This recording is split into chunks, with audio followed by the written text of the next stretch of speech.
আসসালামু আলাইকুম everyone, welcome back to my new video. চলে এসেছি আপনাদের মাঝে নতুন আরেকটি ভিডিও নিয়ে। আজকে আমাদের এক রিলেটিভের হলুদ সন্ধ্যা, আর এইটাই আপনাদের সাথে শেয়ার করব। তাই সেখানে যে আমরা কি কি করলাম, কিভাবে আনন্দ করলাম, সবকিছু নিয়ে থাকছে এই ভিডিওতে। তাই চলুন দেরি না করে ভিডিওটি শুরু করি। আর আমার এই ভিডিওটি সম্পূর্ণ দেখার জন্য আমার সাথেই থাকবেন। ফার্স্টেই সেখানে যাওয়ার জন্য আমার একটা সুন্দর লেহেঙ্গা নিয়েছি। এরপর সাজার জন্য যা যা লাগে টুকিটাকি সবকিছু একসাথে করে নিয়েছি। তারপর রেডি সেডি হয়ে আমরা সবাই বের হয়ে পড়েছি। আমি ভাবছিলাম আজকে হয়তো আমাদের অনেক লেট হয়ে গেছে, তাই আমরা আর দেরি না করে তাড়াতাড়ি বের হয়ে পড়েছি। এই তো কিছুক্ষণের মধ্যেই আমরা চলে এসেছি। এসেই দেখি তারা অনেক সুন্দর করে হলুদের ডেকোরেশন করেছে। হলুদের ডেকোরেশনটা কেমন লেগেছে এটা কিন্তু আপনারা কমেন্টে জানাতে ভুলবেন না। আমার কাছে কিন্তু হলুদের এই ডেকোরেশনটা অনেক ভালো লেগেছে। তারা ফুল প্লাস লাইটিং দিয়ে পুরো বাসাটা ডেকোরেশন করেছে। ফার্স্টেই ভাবছিলাম যে হয়তো আমরা অনেক লেট করে ফেলেছি, বাট সেখানে যে দেখি যে না,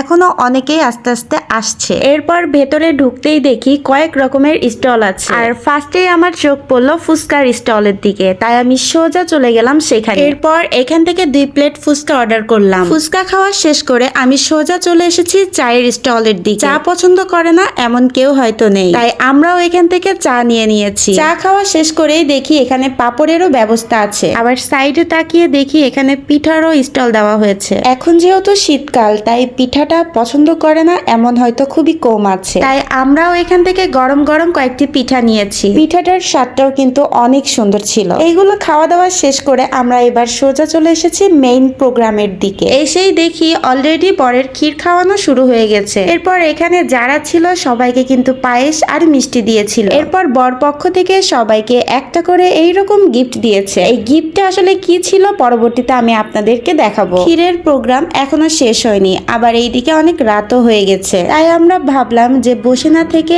একবারে রাতের খাবারটা শেষ করে নিই। আর আমাদের এই খাওয়াই ছিল বিরিয়ানি, একটা করে ডিম আর সাথে সালাদ। খাওয়ার শেষেই কিন্তু নাচের প্রোগ্রাম শুরু হবে। খাওয়া দাওয়া শেষ করে এসেই দেখি ক্ষীরের প্রোগ্রাম শেষ, এখন নাচের প্রোগ্রাম শুরু হয়েছে। এই ভাইটা কিন্তু অনেক সুন্দর করে নাচ করছিল।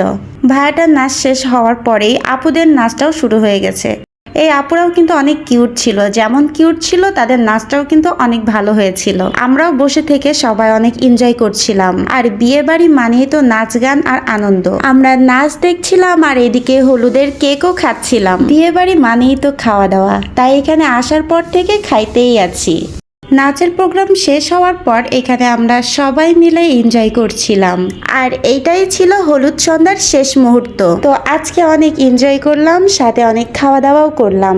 আজকের মতো ভিডিওটি এখানেই শেষ করছি, কারণ অনেক রাত হয়ে গেছে। এইবার আমাদের সবাইকে বাসায় যেতে হবে, তাই দেখা হবে পরের কোনো ভিডিওতে। আর আমার এই ভিডিওটি ভালো লাগলে অবশ্যই লাইক, কমেন্ট ও শেয়ার করে দিবেন। এই ভিডিওটি কেমন লেগেছে এটা কিন্তু কমেন্টে জানাতে একদমই ভুলবেন না। আর যারা আমার পেজে একদমই নতুন তারা আমার ফেসবুক পেজ থেকে ফলো করবেন, আর ইউটিউব থেকে অবশ্যই সাবস্ক্রাইব করে রাখবেন। সবাই ভালো থাকবেন, সুস্থ থাকবেন। আল্লাহ হাফেজ।